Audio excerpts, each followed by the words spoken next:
कैसे हैं बानू? बहुत उम्दा, बहुत आपके बेहतरीन, बहुत मास्क से अच्छे। पता चल रहा है कि दिल्ली का मौसम काफी बढ़िया है अभी। बिल्कुल, बहुत अच्छा ट्रीट कर रही है आपकी दिल्ली हमें शिवांग। हाँ, मेरी दिल्ली। आप दिल्ली के अच्छा ही तो अच्छा, हैं। अच्छा लगा सुन के। कोई बात बिहारी नहीं। फ्रॉम दिल्ली। हाँ, बहुत और ज्यादा। बताइए अभी क्या चल रहा है? बस यही, दिन की 200 सिगरेटें फूक रहे हैं दिल्ली में सांस लेके, अभी तो यही चल हाँ, रहा है। तो मैं तो कहता हूँ कि एडवांस दिल्ली में शामिल ही हो जाइए। दिल्ली की आबो बिल्कुल। हवा में घुल मिल जाइए। हाँ, इजराइल और हमास का युद्ध चल रहा है, जो कि एक के 7 अक्टूबर से स्टार्ट हुआ था। आई थिंक 7 अक्टूबर से स्टार्ट हुआ था। हमास ने रॉकेट दागे और उसके 2 दिन बाद ही इजराइल ने उसको एक वर्ल्ड मतलब कि वार डिक्लेयर कर देता है। क्या कहना है इस पे आपका? बहुत अभी अभी तक ये चला जा रहा है, काफी लंबा समय हो गया, जैसे कि रशिया और यूक्रेन का भी रहा है, अभी तक चल रहा है। अभी 2 दिन पहले भी न्यूज आया कि रशिया ने फिर से रॉकेट दाग दिए हैं इजराइल पे, और इधर हमास। तो शिवांग, ये बात है 7 अक्टूबर की, जब गाजा पट्टी से हमास के द्वारा इसराइल पे लगभग 5,000 से ज्यादा रॉकेट दागे जाते हैं। और मतलब रॉकेट एक टाइम पे इतने ज्यादा होते हैं, वो उनकी संख्या इतनी ज्यादा होती है कि जो इसराइल का जो डिफेंस सिस्टम है, आयरन डोम जो है, वो भी पूरा कंफ्यूज ही आ जाता है।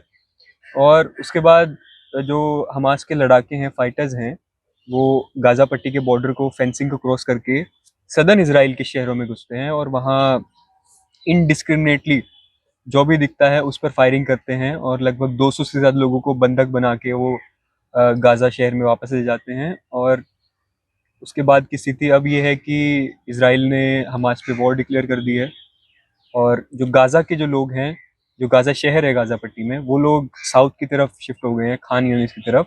हाँ, और नॉर्थ गाजा को इवैक्यूएट कर दिया है उन्होंने। और कैजुअलिटीज की बात करें तो 9,500 के आसपास गाजा में मौत हुई है, और इसराइल की तरफ से जो मृतकों को आंकड़ा है वो 1,500 के आसपास। लेकिन थोड़ा हिस्ट्री पे नजर डालते, ये तो मौजूदा स्थिति के जितने स्टेटमेंट रहे वो उस पे बात हो गया। अगर हिस्ट्री पे चला जाए, 1947-48 में जब इंडिया आजाद हुआ तो लगभग लगभग इसराइल भी बोले कि उस समय जन्म लिया। इस पे क्या रहा है हिस्ट्री तो की? इसराइल जैसा पहले कुछ एग्जिस्ट करता ही नहीं था। रोमन एम्पायर से पहले एक जुडाई करके एक जगह हुआ करती थी जहाँ पे ज्यूज लोग रहते थे। पर हिस्टोरिकली उसके बाद वहाँ पे रोमन एम्पायर आया, और रोमन एम्पायर के बाद जब ओटोमन एम्पायर वहाँ पे आया, तो वहाँ पे पैलेस्टाइन ही था, फिलिस्तीन ही था आज का। जब वर्ल्ड वॉर 2 में ओटोमन एम्पायर जो है वो हार जाता है, वर्ल्ड वॉर 1 में सॉरी, उसके बाद ब्रिटेन का वहाँ पे कब्जा होता है। बल्कि इसी दौर में यूरोप में कुछ घटनाक्रम हो रहे होते हैं, एंटी सेमेटिक फीलिंग्स वहाँ पे बहुत ज्यादा ज्यूज के प्रति, जो थोड़ी सी नेगेटिव भावना है वो वहाँ की मासिस के प्रति, कि ज्यूज लॉयल नहीं है, और चर्च का ज्यादा डोमिनेशन था यूरोप में। तो उस हिसाब से भी ज्यूज को यूरोप में 18वीं सदी 19वीं सदी तक बहुत ज्यादा डिस्क्रिमिनेट किया जाता था, और उन्हें लैंड रखने का कोई अधिकार नहीं था। तो ज्यूज को हर देश में यूरोप में, चाहे वो फ्रांस हो, ब्रिटेन हो या जर्मनी हो, जहाँ पे काफी ज्यादा संख्या में थे ज्यूज, वहां पे उन्हें as a second class citizen ही ट्रीट किया गया। तो एक ऐसी फीलिंग थी कि हमारा भी एक देश, एक नेशन एग्जिस्ट करे जहाँ पे हम अपने तौर पे अपनी शर्तों पे रहें। उसके बाद ऐसा होता है शिवांग कि वर्ल्ड वॉर 1 के बाद आज के पैलेस्टाइन पे ब्रिटेन का कब्जा होता है, और वहां पे थे ज्यूज जो हिस्टोरिकली वहां पे रह रहे थे पैलेस्टाइन में। पर एक लहर बनती है, जाओनिस्ट मूवमेंट उसको नाम दिया गया है। फिर उस लहर से ही जो यूरोप के ज्यूज हैं वो पैलेस्टाइन में बसना शुरू होते हैं। और उसके बाद हम देखते हैं कि वर्ल्ड वॉर 2 में हिटलर ने क्या कोहराम मचाया ही है। हिटलर ने होलोकॉस्ट हुआ, और उसके बाद भी बहुत सारी संख्या में यूरोप से और दुनिया के अन्य जगहों से वहाँ पे पैलेस्टाइन में ज्यूज जाते हैं, वहाँ पे बसते हैं। और उसके बाद 1948 में जब चीज़ें, तनाव बहुत ज़्यादा बढ़ता है, 1948 में पैलेस्टाइन को डिवाइड कर दिया जाता है, और एक इजराइल स्टेट और पैलेस्टाइन वहाँ पे बनाया जाता है। तो यहाँ पे ऐसा हुआ ना शिवांग कि ब्रिटेन ने अपने हाथ खड़े कर दिए कि 1948 में, कि हम जा रहे हैं यहाँ से, और हमारे बस की नहीं है तुम्हारे बीच में कुछ सुलह कराना। तो ये जो रिस्पॉन्सिबिलिटी वो थमा के जाते हैं यूएन के पास। और यूएन का पार्टीशन प्लान आता है 1948 में, और उसमें वो 2 स्टेट को डिवाइड करते हैं, एक इसराइल बनाते हैं, एक पैलेस्टीन बनाते हैं। और जो जेरूशलम है, जो पवित्र है बहुत ज़्यादा, ज्यूज के लिए भी है मुस्लिम्स के लिए भी मुस्लिम है, के लिए ज्यूज के लिए इसलिए है, वहाँ पे टेम्पल माउंट है। मुस्लिम्स के लिए इसलिए है कि वहाँ पे इस्लाम का तीसरा सबसे पवित्र स्थान जो है अल अलस्का मोस्क, हाँ, वो वहाँ अलस्का पे मोसे है। हरम अल शहीद बोलते हैं उनको हम्म, मुस्लिम लोग, जो कि उनका मानना था कि जो उनके जो मुस्लिम का जो होता है कि 5 वक्त का नमाज पढ़ना और टोपी को मतलब कि टोपी धारण करना, और भी जितने मुस्लिम से जुड़े हुए लोग हैं कि एक कट्टर मुस्लिम बनने का, ये वो वहीं से निकल के आया है। और उसके बाद भी पैगंबर जो आपको इब्राहिम थे, इब्राहिम के 2 बेटे थे, एक इस्माइल और इजाक। इजाक का बलि भी वहीं से दिया, मतलब कि इजाक अपने इब्राहिम के बेटे इजाक को जब बलि दिया जा रहा था, तो हालांकि वहाँ पैगंबर खुद अवतरित होते हैं बोल सकते हैं, और अवतरित होने के बाद वो इजाक का बलि को रोकते हैं और एक उसके जगह एक भेड़ को बोले, भेड़ या बकरी, उसको बलि देने के लिए कहते हैं। तो इतनी सारी घटनाएं हुई हैं। ये मुस्लिम का मान्यता है। वहीं यहूदियों का भी यही मानना है कि वहां से जो उनके एडम आए थे, एक ऐसा मिट्टी सजो के रखा जहां से इंसानों की उत्पत्ति हुई, हम्म। तो इसलिए वो जगह तो कॉन्फ्लिक्टेड है। और रिलीजियस देखा तौर पे ज्यूज के लिए भी, मुस्लिम्स के लिए भी और क्रिश्चियंस के लिए भी वो एक बहुत ही ज्यादा अहम स्थान रखता है वो जगह। और अगर हम देखें ना तो लड़ाई इसी शहर को लेके है।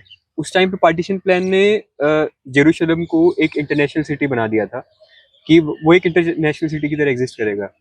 और अभी अगर हम देखें तो इसको जो हमास जो युद्ध शुरू किया उन्होंने, इसको उन्होंने नाम दिया है अलास्का स्ट्रॉम, क्योंकि हमास का कहना है कि जो लोग वहाँ पे प्रे करने जाते हैं उनको इसराइल के लोग, इसराइल की पुलिस बहुत बर्बरता से अटैक करती है, उनको अटैक करती है और उनको प्रताड़ित किया जाता है।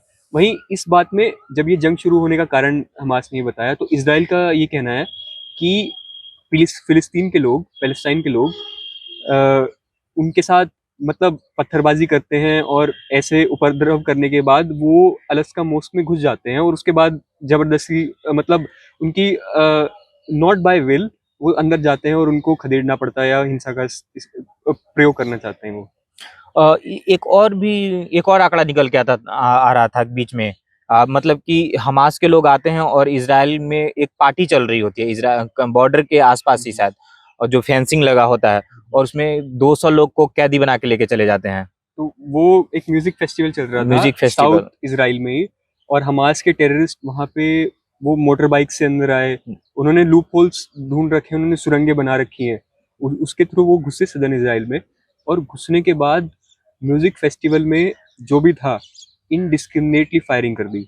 इवनली एक वीडियो आ रही है कि ऐसे टॉयलेट्स बने हुए हैं, वॉशरूम्स बने हुए हैं जो ओपन टॉयलेट्स होते हैं, उनके अंदर लोग छुपे हुए थे। तो बाकायदा जो टेररिस्ट थे, आतंकवादी थे, उन्होंने उन टॉयलेट्स के ऊपर फायरिंग करी कि वो जो अंदर उसके लोग छुपे हुए हैं वो भी मर जाएं।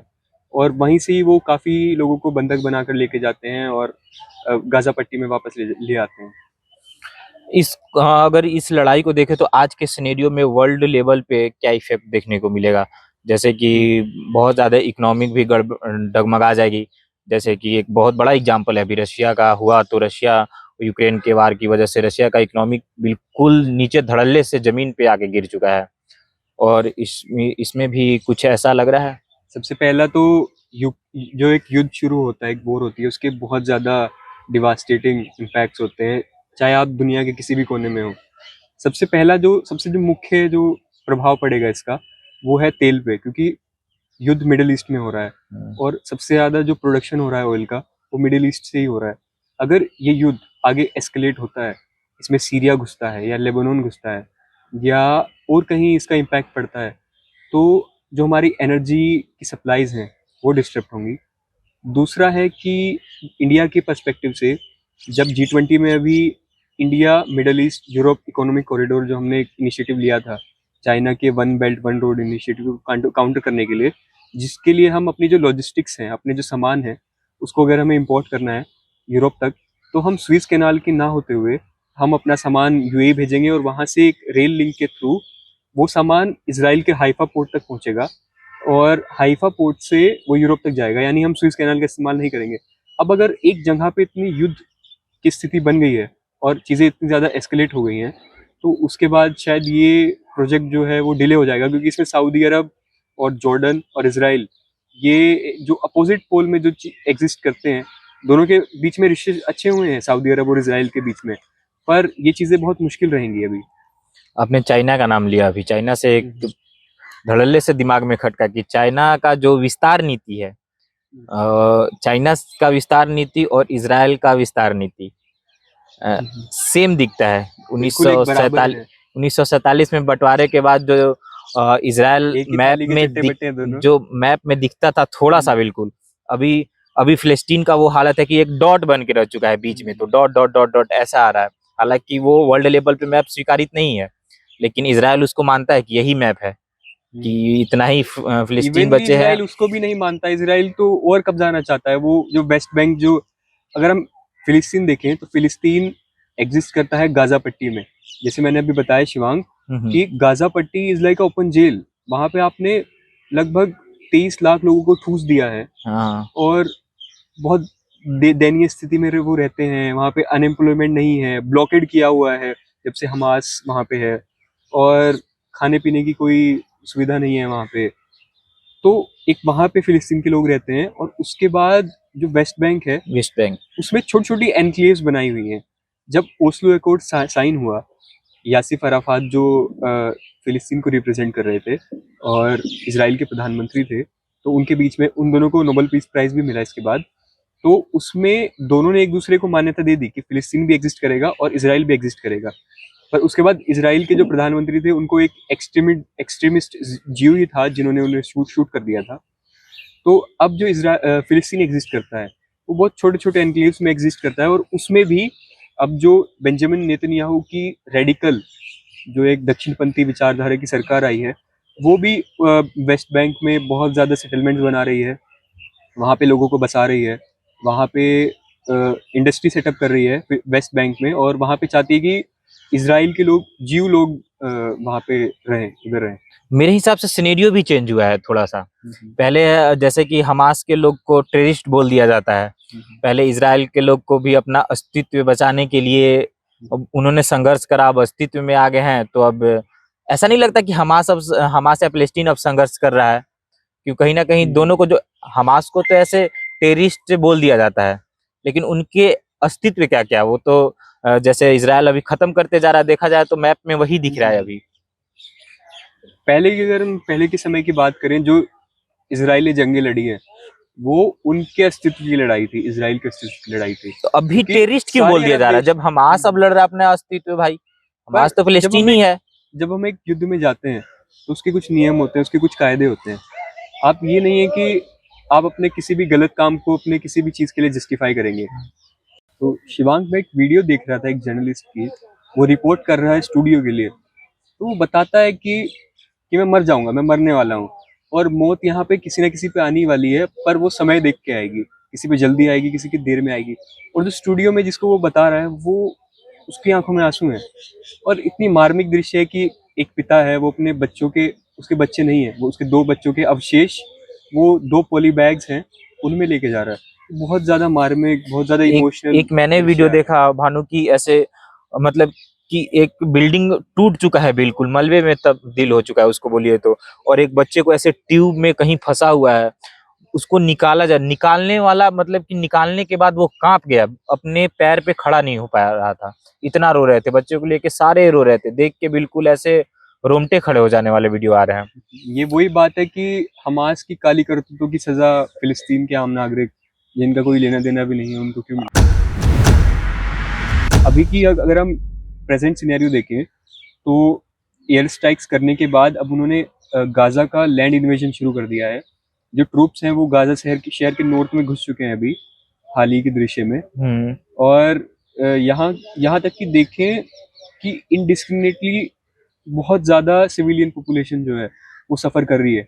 इवनली यूएन के जो सेक्रेटरी जनरल हैं, एंटनी गुटरेस, उन्होंने इजराइल को कहा भी कि आप इस चीज़ में थोड़ा सा सतर्कता बरतिए। तो और ही इजराइल ने उनको बैकफायर कर दिया कि आप कैसे बोल सकते हैं कि हमारे ऊपर इतनी बड़ी विपदा आई है, तो हम इस चीज़ में थोड़ा सा सतर्क रहें और सिविलियन कैजुअलिटीज़ ना हो।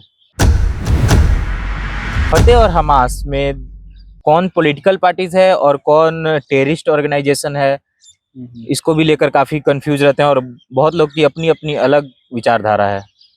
हमास जो है वेस्ट बैंक में है, बहुत सारे वेस्टर्न नेशंस ने, यूएस और वेस्टर्न नेशंस ने हमास को as a terrorist organisation ban किया हुआ है। वहीं फतेह जो है वो इसमें वेस्ट बैंक में रूल करता है, वहीं हमास गाजा स्ट्रिप में है। और अभी इलेक्शंस नहीं हुए हैं, इलेक्शंस को होल्ड पे रखा गया है। पर अगर हम जो है जो पैलेस्टीन की जनता है उनका सेंटिमेंट्स देखें तो वो हमास की तरफ ज़्यादा झुका हुआ है कि अगर इलेक्शंस होंगे वेस्ट बैंक में तो हमास या फिर हमास के सपोर्टेड कोई भी ऑर्गेनाइजेशन वो पावर में आ सकती है वेस्ट बैंक में। और उसके बाद जो हम गाजा से देख रहे हैं ये बम्बार्डमेंट या रॉकेट दागे जाना या फिर ये जो भी है टेररिस्ट घटनाएं, वो वेस्ट बैंक से भी शुरू हो सकती हैं। बल्कि और अगर हम देखें तो हम भारत में भी देखें तो फिलिस्तीन के लिए तो मुस्लिम्स में एक थोड़ा सा एक सिंपैथी है ही। पर हम देखें कि अभी शशि थरूर ने हमास को टेररिस्ट ऑर्गेनाइजेशन बोला, तो केरला में जो वहाँ से वो आते हैं वहाँ पे उनका एक बॉयकॉट शुरू हो गया है। और एक हमास लीडर को जमात इस्लामी कुछ एक ऑर्गेनाइजेशन है, उन्होंने हमास के किसी ऑर्गेनाइजेशन किसी मेंबर को वीडियो कॉन्फ्रेंसिंग के थ्रू उन्होंने एक लेक्चर दिलाया, तो उसका भी एक क्रिटिसिज्म आया कि मुस्लिम्स ऐसे कैसे कर सकते हैं, टेररिस्ट ऑर्गेनाइजेशन की किसी को इस वार को लेकर ऐसा लग रहा है कि और भी कंट्री इसमें आने वाली है और ये कितना एक बड़ा रूप ले सकता है। अभी इस स्टेप में हम देखें तो लेबनान है, लेबनान में हिजबुल्लाह एग्जिस्ट करता है। हिजबुल्लाह के कहते हैं कि आसपास 1 लाख के आसपास लड़ाके हैं हिजबुल्लाह के पास, वो नॉर्थ में है। पर हिजबुल्लाह अभी डायरेक्टली इन्वॉल्व आया नहीं है। ऐसी स्पेकुलेशन है कि अगर इसराइल ज्यादा असोल्ट करेगा गाजा पे, हिजबुल्लाह अपने लड़ाकों को घुसा देगा इस युद्ध में, तो फिर मुश्किल रहेगी। वहीं हमास और Hezbollah they both are backed by Iran. Iran जो है वो हमास और हिजबुल्लाह दोनों का समर्थन कर रहा है। हाँ, ज्योग्राफिकली ईरान जो है इसराइल से बहुत दूर है, वो डायरेक्टली इंगेज नहीं हो सकता है, ठीक, पर वो लॉजिस्टिक्स दे सकता है, वो वेपन्स दे सकता है हमास और हिजबुल्लाह दोनों को। और अगर सीरिया सीरिया क्योंकि जब युद्ध शुरू ही हुआ था तो इसराइल ने सीधा जो सीरिया के एयरपोर्ट्स पे सबसे पहले बम्बार्डमेंट शुरू की कि जो लॉजिस्टिक सप्लाई हैं वो हिजबुल्लाह और हमास दोनों तक ना पहुंचे। और यहाँ पे यूएस के एक एयरक्राफ्ट कैरियर ने उसका गाजा का ब्लॉकेट कर दिया था। इस वार में आपदा में अवसर कौन ढूंढ रहा है? आपदा में अवसर हाँ। ढूंढ रहा है रशिया और चाइना दोनों। रशिया इसलिए रशिया ढूंढ रहा कैसे? है, रशिया इसलिए रशिया ढूंढ का रहा है, आर्थिक स्थिति भी बहुत खराब है।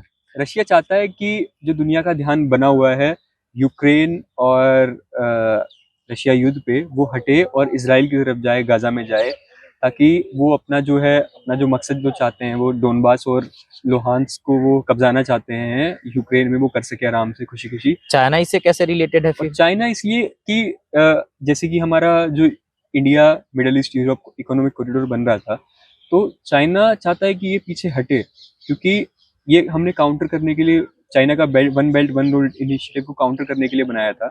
वहीं इसराइल क्योंकि प्रो यूएस है, तो चाइना चाहता है कि यूएस उस चीज़ में ज़्यादा इंगेज रहे, कि चाइना उधर चुपके से ताइवान पे कुछ ना कुछ करता रहे। साउथ चाइना सी में तो चाइना कुछ ना कुछ उल्टी सीधी हरकतें कर ही रहा है, फिलीपींस के साथ, वियतनाम के साथ, यहीं अरुणाचल प्रदेश में कुछ ना कुछ कर रहा है, डोकलाम में है, अस्काचीन में है, लद्दाख में। तो वो चाहता है कि इसराइल व्यस्त रहे वहाँ पे और दुनिया का ध्यान वहाँ पे रहे युद्ध में, और चाइना और रशिया दोनों इसमें अपना अपना दुश्मन का दुश्मन सबसे प्यारा दोस्त होता है। ये था आज का बातूनी का दूसरा एपिसोड। मिलते हैं किसी और एपिसोड, बातूनी के किसी और एपिसोड में। बने रहिए द क्राउन के साथ।